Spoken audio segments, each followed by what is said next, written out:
Hello student, welcome to Amrish Vishwakarma classes. और आज हम लोग क्लास 11th के मैथमेटिक्स शुरू करने जा रहे हैं। तो आज की क्लास में हम सबसे पहले शुरू करेंगे फर्स्ट जो हमारा चैप्टर है जिसका नाम है सेट थ्योरी। तो सेट थ्योरी में हम लोग स्टार्ट करेंगे आज की क्लास, और आज पहली क्लास होगी इसकी। तो आइए हम लोग इसको शुरू करते हैं। सबसे पहला जो हम लोग टर्म समझेंगे वो है हमारा सेट। सेट को कहा जाता है समुच्चय। अब सेट होता क्या है, सेट को कैसे डिफाइन करेंगे, आइए उस चीज को जानते हैं। तो any collection of well defined and distinct object is called a set. Set में दो चीजें होनी चाहिए। एक तो आप जिन चीजों को आप ले रहे हो, सेट के अंदर ऑब्जेक्ट होता है कोई ना कोई। अब वो ऑब्जेक्ट क्या होते हैं? ऑब्जेक्ट होते हैं वेल डिफाइंड। उन ऑब्जेक्ट की अपनी एक डेफिनेशन होनी चाहिए, ठीक है ना। वो मीनिंगफुल होना चाहिए, उनका अपना अर्थ होना चाहिए। और दूसरी अलग अलग होनी चाहिए ऑब्जेक्ट, ठीक है। देखिए फिर से देखिए यहाँ पर कि सेट्स क्या है। सेट्स में ऑब्जेक्ट होना चाहिए, चीजें होनी चाहिए, और वो चीजें क्या होनी चाहिए? वेल डिफाइंड होनी चाहिए। मतलब उसकी अपनी मीनिंग हो, उसका अपना अर्थ हो, है ना। और वो भिन्न भिन्न हो, एक ही चीज को बार बार रिपीट नहीं करना चाहिए, तो उसको बोलेंगे सेट। तो ये तो सेट की डेफिनेशन हो गई। अभी हम लोग सेट के एग्जाम्पल की तरफ बढ़ेंगे। तो पहला एग्जाम्पल है the collection of vowels in English alphabet. तो इंग्लिश अल्फाबेट में वॉवेल्स की कलेक्शन। तो इंग्लिश अल्फाबेट में वॉवेल्स क्या होते हैं? ए होते हैं, ई, आई होते हैं, ओ होते हैं, यू होते हैं। अब आप देखिए ये सभी डिस्टिंक्ट हैं। डिस्टिंक्ट हो गया आपका, ठीक है ना, अलग अलग हो गए। और दूसरी बात कि वेल डिफाइन होनी चाहिए। मतलब आपको निश्चित है वॉवेल्स क्या है, सबको पता है। वॉवेल की अपनी डेफिनेशन होती है ना। कि तो उसके आधार पे आप देखेंगे कि ऑब्जेक्ट के अंदर ये दोनों गुण होने चाहिए, तब जाके वो ऑब्जेक्ट जो होगी आपका सेट बनाने में हेल्प करेगी। अभी दूसरा एग्जाम्पल हम लोग लेते हैं। दूसरा एग्जाम्पल हमारा है वो है कि कलेक्शन ऑफ ऑल स्टेट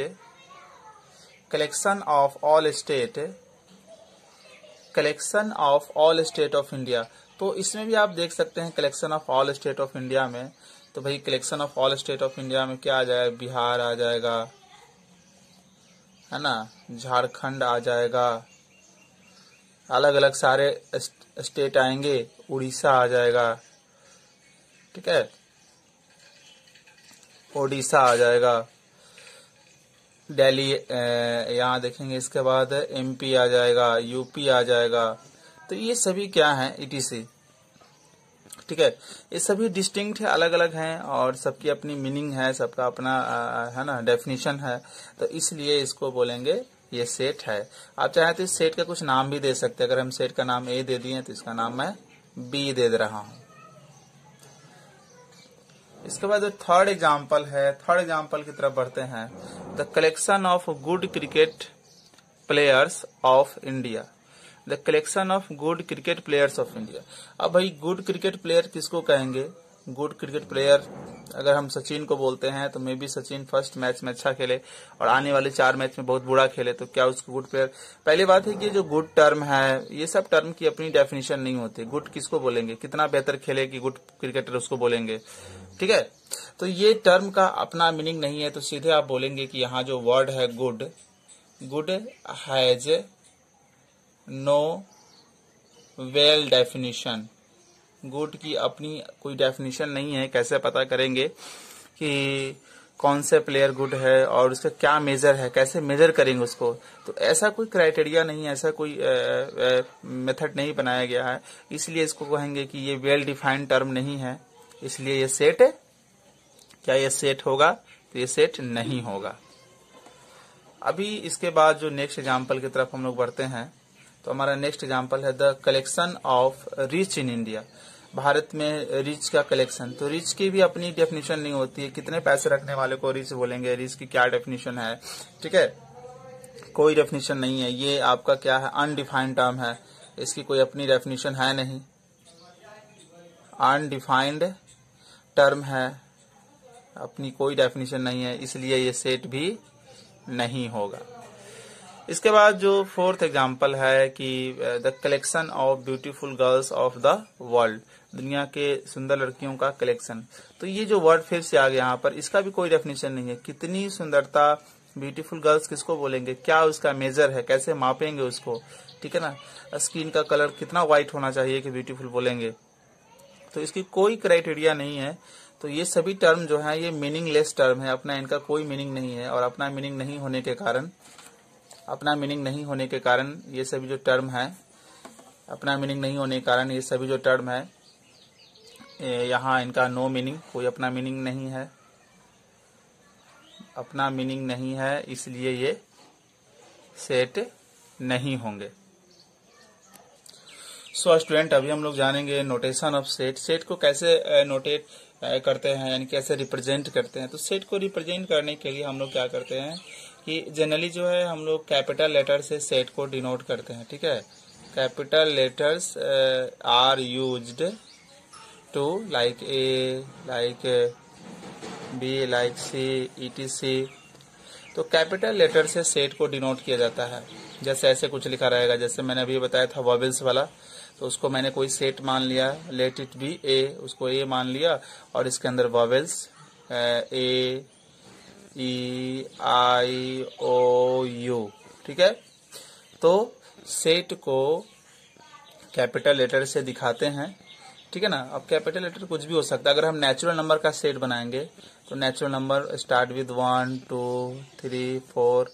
तो आप नेचुरल नंबर का सेट बनाओगे तो उसके लिए आप एन भी लिख सकते हो, या हम इसके लिए कुछ और भी लिख सकते हैं। मान लीजिए कि हम बी मान लिए और नीचे मैं कह दे रहा हूँ कि बी क्या है, बी बिलोंग कर रहा है नेचुरल नंबर, बी है नेचुरल नंबर, ठीक है। तो ऐसा भी इसको हम लिख सकते हैं। तो सेट यहाँ जो होते हैं वो सेट नेम होते हैं, और सेट नेम होते हैं वो कैपिटल लेटर से दिखाए जाते हैं। सो स्टूडेंट, अभी हम लोग देखेंगे कॉन्सेप्ट ऑफ मेंबर और एलिमेंट, जानेंगे क्या होता है मेंबर, क्या होता है एलिमेंट। तो कोई भी एक सेट ले लेते हैं, लाइक हमने ये सेट ले लिया, वॉवेल्स का सेट ले लिया, ए है, ई है, आई, ओ, यू, ये वॉवेल्स में यही आएंगे 5। तो हम क्या बोलेंगे कि ए क्या है हमारा, ए इज मेंबर और element of set what, set ए जो है ए का मेंबर है और एलिमेंट है। तो अब इसी चीज को सिंबल में कैसे लिखेंगे, देखिए, क्योंकि सेट ए में ए प्रेजेंट है तो ए इसका मेंबर होगा, स्मॉल ए इसका मेंबर होगा, स्मॉल ई इसका मेंबर होगा, आई इसका मेंबर होगा, ओ इसका मेंबर होगा और यू इसका मेंबर होगा। तो हमने लिख दिया वही कि ए जो है, स्मॉल ए जो है वो कैपिटल ए जो सेट है उसका मेंबर है। तो उसको वर्ड में ऐसे सिंबल में एक एक सिंबल आता है, इस तरह से उसको दिखाते हैं। इसी को इसको पढ़ते हैं एपिसाइलोन, इसको पढ़ते हैं एपिसाइलोन, ठीक है। और एपिसाइलोन का मतलब होता है, इसका मतलब ये हुआ, ठीक है, एपिसाइलोन का मतलब हुआ मेंबर, एलिमेंट या बिलोंग टू, ठीक है। तो ए सेट ए में है, इसलिए हम लिखेंगे कि small a is a member of set A, या small a is a member of is an element of set A, या small a belongs to set A. अगर हम यहाँ पर एक बी, स्मॉल बी लेते हैं और यहाँ ये करते हैं, तो क्या सेट ए में बी प्रेजेंट है, स्मॉल बी नहीं प्रेजेंट है, तो उस तरह से आप उसको ऐसे काट देंगे। तो इसका मतलब हो गया कि नॉट मेंबर, मेंबर नहीं है, या एलिमेंट नहीं है, या does not belong to, belong भी नहीं कर रहा है, ठीक है। इसको पढ़ेंगे, B is not a member of set A, B is not an element of set A, and B does not belong to set A. B का सेट ए से कोई संबंध नहीं है, बी ए का सदस्य नहीं है, बी ए का तत्व नहीं है, समझे ना ऐसे। तो ये सभी जो होते हैं, ये जो सभी हुए ए, ई, आई, ओ, यू, इस सभी को बोलते हैं एलिमेंट्स और मेंबर, ठीक है, किसका, सेट ए का। तो ये जनरली किस लेटर में होते हैं, ये जो जनरली होते हैं वो स्मॉल लेटर में आपको मिलेंगे।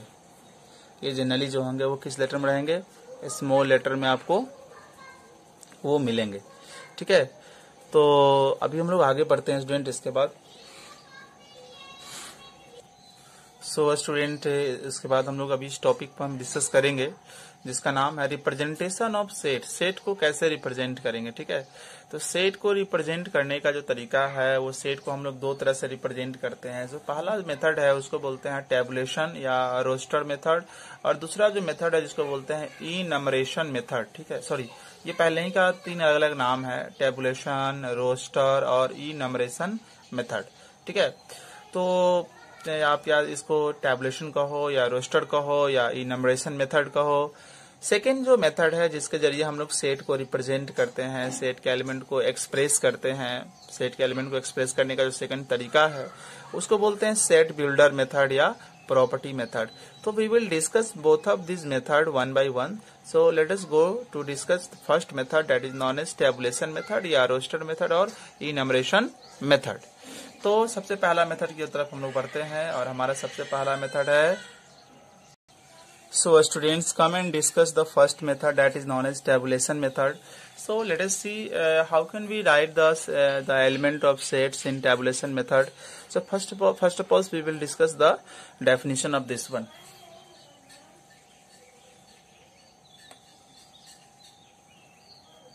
So according to his definition अगर आप देखेंगे तो टेबुलेशन क्या है, listing of all member of the set separating them by the means of commas. देखिए one more thing is here, separating by the means of commas and enclosing them in curly bracket, ठीक है ना। These are two important terms you have to keep in your mind while writing the elements of set in tabulation method. Got it? So tabulation method में हम लोग क्या करते हैं कि कोई हमारे पास सेट्स होती है ना, सेट्स हो रही है, उसके एलिमेंट्स होते हैं। तो एलिमेंट्स को क्या करना है, आपको अलग करना है। एलिमेंट्स को अलग करना है, किसके जरिए अलग करना है, कॉमा के जरिए अलग करना है। कॉमा के जरिए अलग करके उसको कर्ली ब्रैकेट के अंदर रख देना है। तो that method is known as tabulation method, और you call it roster method, और you call it enumeration method. Got it?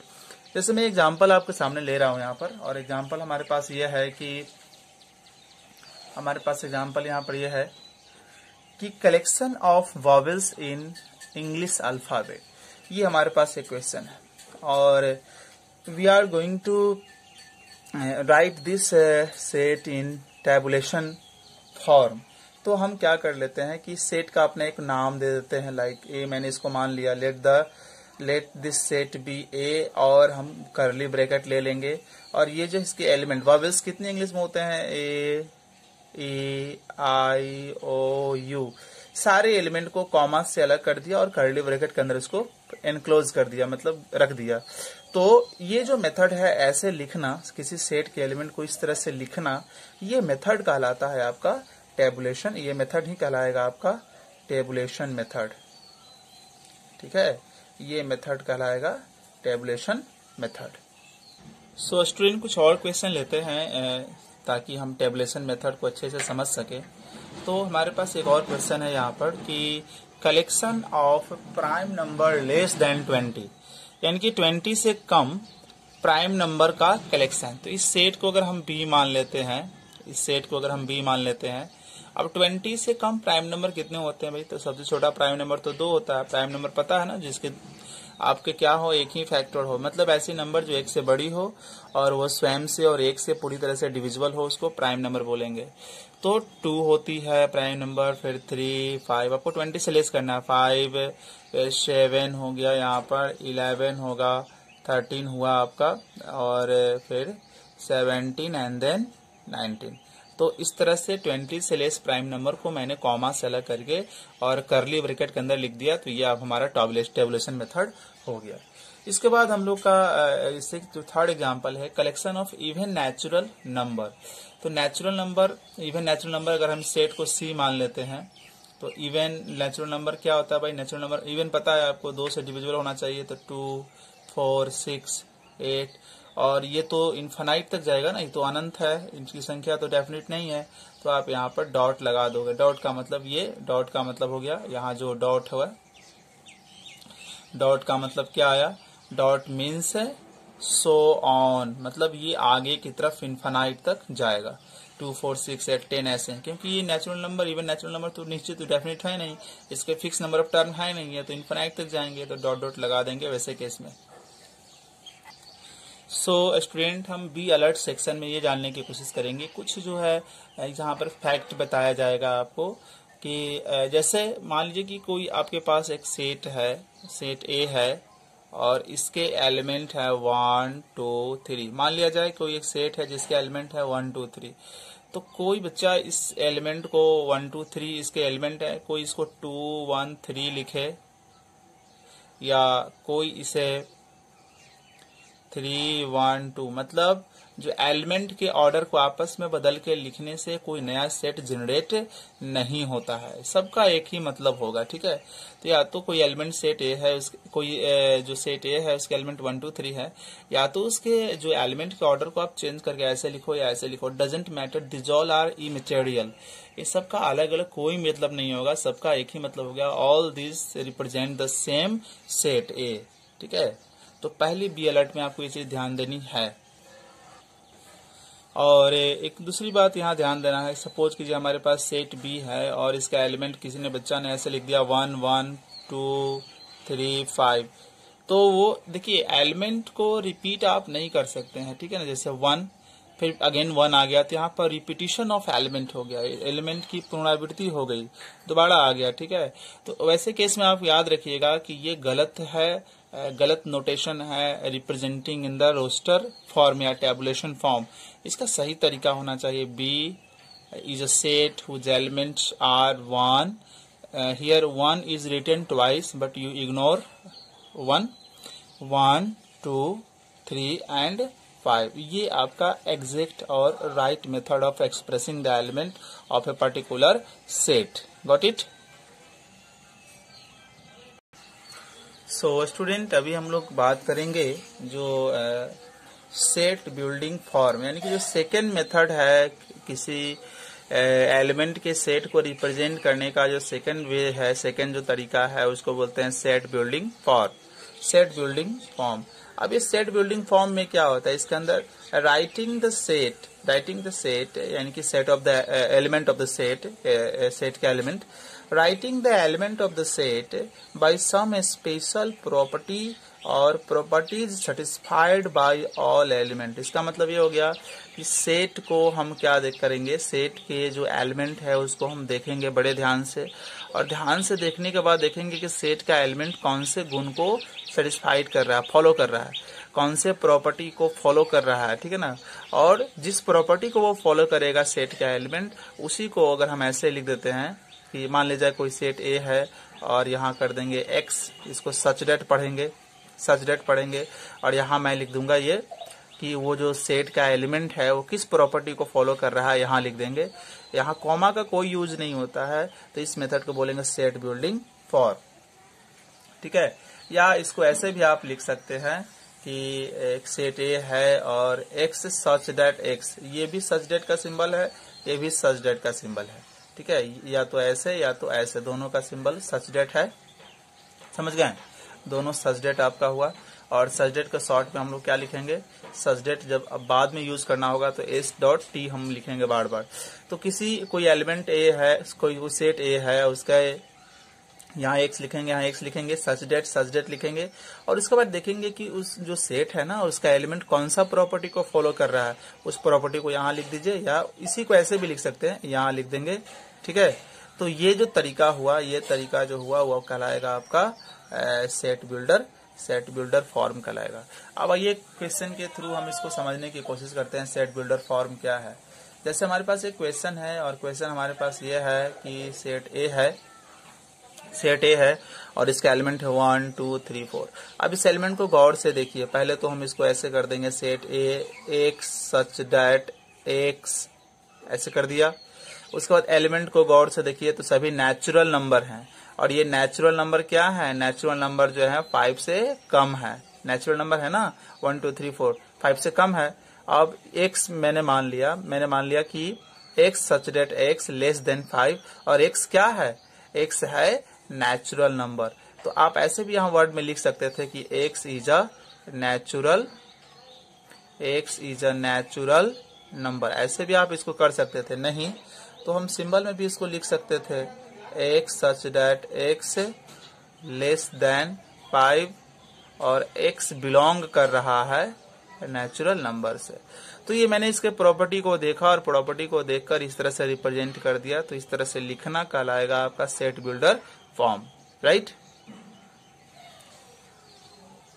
अब इस क्वेश्चन को देखिए, इसको सेट बिल्डर फॉर्म में लिखना होगा तो हम लोग कैसे लिखेंगे। तो क्वेश्चन हमारा है कि B equal AEIOU in the curly bracket.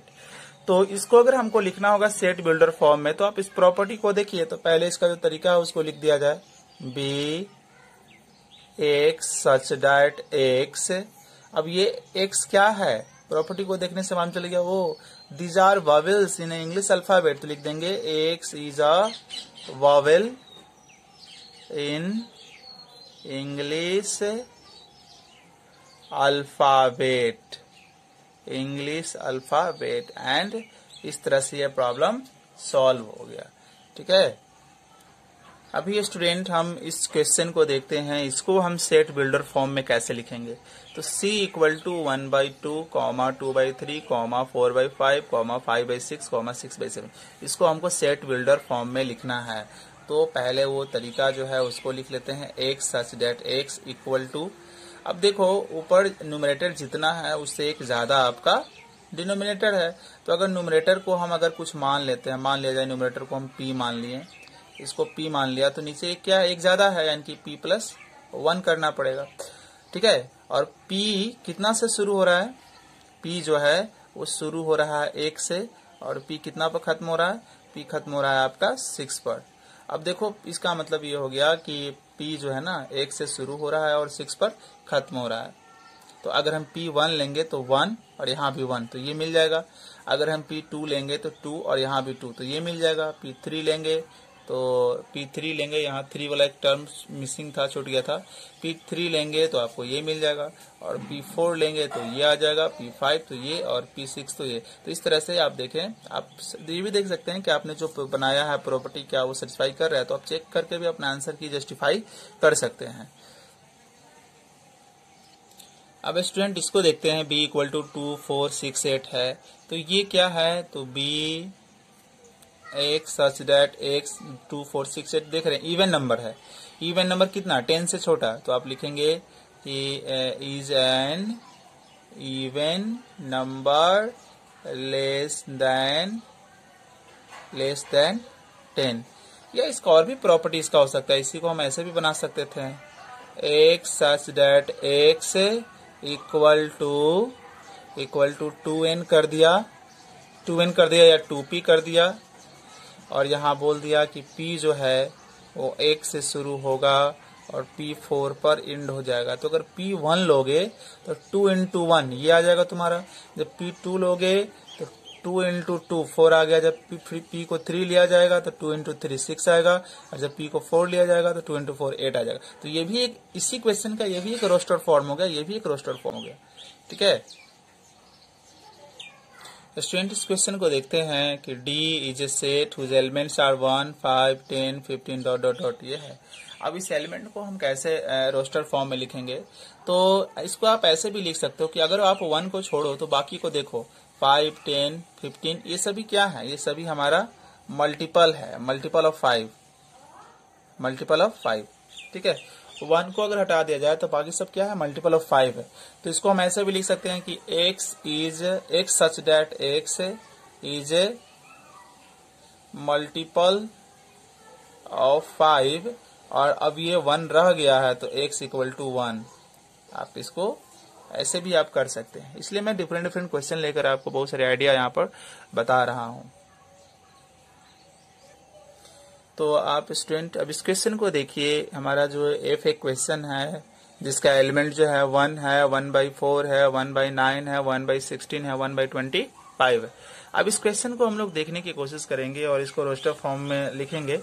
तो कैसे इसको रोस्टर फॉर्म लिखेंगे, तो पहले ऑब्जर्व कीजिए। देखिए आप इसको देखेंगे तो 1/2 का होल स्क्वायर है, ये 1/3 का होल स्क्वायर है, उसी तरह से ये 1/4 का होगा, ये 1/5 का स्क्वायर होगा, तो ये 1/1 का स्क्वायर होगा। ठीक है, तो आप देखो सबके तो न्यूमरेटर 1 है ही, बट सबके डिनोमिनेटर एक बढ़ रहे हैं, है ना। तो ऐसे करते रहेंगे, न्यूमरेटर को अगर हम 1 मान लेते हैं तो हमारा डिनोमिनेटर होगा n+1, ठीक है। n+1 नहीं, या न्यूमरेटर तो बढ़ नहीं रहे ना, न्यूमरेटर तो सबका सेम है, न्यूमरेटर सबका सेम है तो एक ले लीजिए क्योंकि सबका तो एक ही है। और नीचे क्या हो रहा है, नीचे n कर दीजिए और पूरे का कर दीजिए होल स्क्वायर, और यहाँ कह दीजिए कि n क्या है, n is a natural number, और यहाँ x सच दैट x, और यहाँ इसका f नाम है सेट का, ये आपका होगा क्योंकि इनफाइनाइट तक जा रहा है, ये कहीं इंड नहीं हो रहा है, ठीक है ना, ये कहीं इंड नहीं हो रहा है। तो देखो अब n का वैल्यू 1, जब नेचुरल नंबर है तो n तो 1 स्टार्ट होगा, 1 लेंगे तो 1/1 आएगा, तो 1/1 का स्क्वायर करोगे तो 1 आ जाएगा। जब n नेचुरल नंबर है तो n क्या दूसरी वैल्यू 2 होगी, 1/2 तो 1/2 का स्क्वायर ये आ जाएगा, फिर n 3 लिया जाएगा तो 1/3 तो ये आ जाएगा। तो ये इसका क्या हो गया, इस क्वेश्चन का सेट बिल्डर फॉर्म आपका ये हो गया।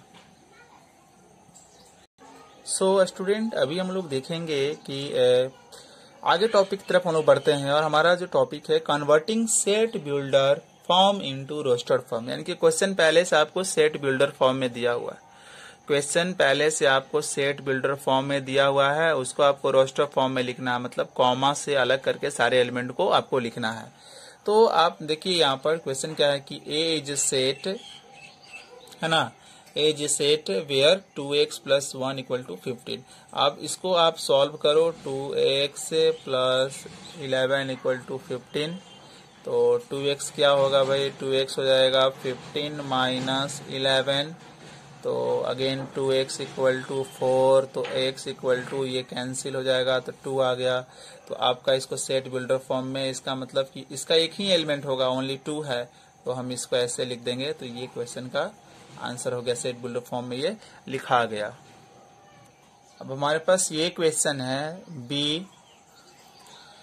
बी और उसका एलिमेंट है x² = x, इसको हमको लिखना है रोस्टर फॉर्म में, यानी कि कॉमा से एलिमेंट को सेपरेट करके लिखना है। तो आप इसको सॉल्व कीजिए, x² = x, तो ये सॉल्व करने पर कैसे आएगा, x² इस तरफ लेकर आइए, x = 0, अब यहाँ पर x कॉमन कर लेंगे तो x - 1 = 0।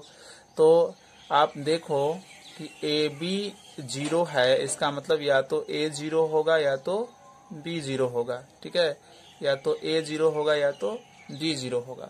तो इसका मतलब कि या तो when x = 0, पहला टर्म 0, तो when x - 1 = 0, तो when this one is 0, result is 1. So here we get the value of x, हम लोगों को x का वैल्यू यहाँ पर मिल गया, तो x का वैल्यू हमारे पास आया 0 और 1 आया। तो अभी जो हमारा सेट था, हमारा सेट क्या था, हमारा सेट था ये, तो हम यहाँ इसको लिखेंगे b लिख देंगे 0 और 1। तो ये जो रोस्टर फॉर्म था उसका टेबुलर फॉर्म, सॉरी ये जो सेट बिल्डर फॉर्म में था उसका ये रोस्टर फॉर्म है, टेबुलर फॉर्म ये होगा। स्टूडेंट अभी हम लोग इस क्वेश्चन को सॉल्व करेंगे, इसको रोस्टर फॉर्म में लिखेंगे, x⁴ - 5x² + 6 है। तो कुछ नहीं करना है, इसको आप सिंप्लीफाई करो, पावर 4 5x² + 6 = 0। तो इसको हम ऐसे भी लिख सकते हैं, x के स्क्वायर का स्क्वायर कर देते हैं, 5 के x² + 6 = 0। अगर हम इसको लेट करके छोटा कर सकते हैं, x² को हम t मान लेते हैं, तो हमारा हो जाएगा t का होल स्क्वायर, ये 5t + 6। अब इसको आप पढ़े हो कि प्राइम फैक्टराइजेशन से इसको आप सॉल्व कर सकते हो, ठीक है। तो सॉरी मिडिल टर्म स्प्लिटिंग से आप इसको सॉल्व कर सकते हो। आप 9th क्लास में या 10th क्लास में ऐसा इक्वेशन पढ़े होंगे कैसे सॉल्व करते हैं। तो मैं यहाँ पर डायरेक्टली इसको सॉल्व करूंगा, आप इसको घर पर बनाया कीजिए। तो इसको डायरेक्टली जब हम लोग सॉल्व करते हैं तो कुल मिलाकर आपका आ जाएगा या ऐसे आ जाएगा, t - 2 होगा और t - 3 होगा। ये डायरेक्ट सॉल्व करने पर ये आएगा, ठीक है। आप मिडिल टर्म स्प्लिट करके इसको फैक्टराइज कर लीजिए। तो जब ये दो देखो, फिर यहाँ पर हो गया a × b = 0, या तो ये 0 होगा या तो ये 0 होगा। जब ये 0 होगा when x minus 2 equal to 0, तो t कितना आ जाएगा, 2 आ जाएगा। जब ये 0 हो जाएगा, जब ये 0 होगा तो रिजल्ट हमारा क्या आएगा, 3 आएगा। तो इस तरह से हमने क्या देखा कि हमारा पहला t का वैल्यू 2 आया, और t किसको माने हैं, t माने हैं x के स्क्वायर के। तो ये कितना होगा, स्क्वायर जब इस तरफ जाएगा तो ड्यूल साइन प्लस माइनस और रूट ओवर, तो x की वैल्यू यहाँ पर आ गई 2 और यहाँ आ गई -2।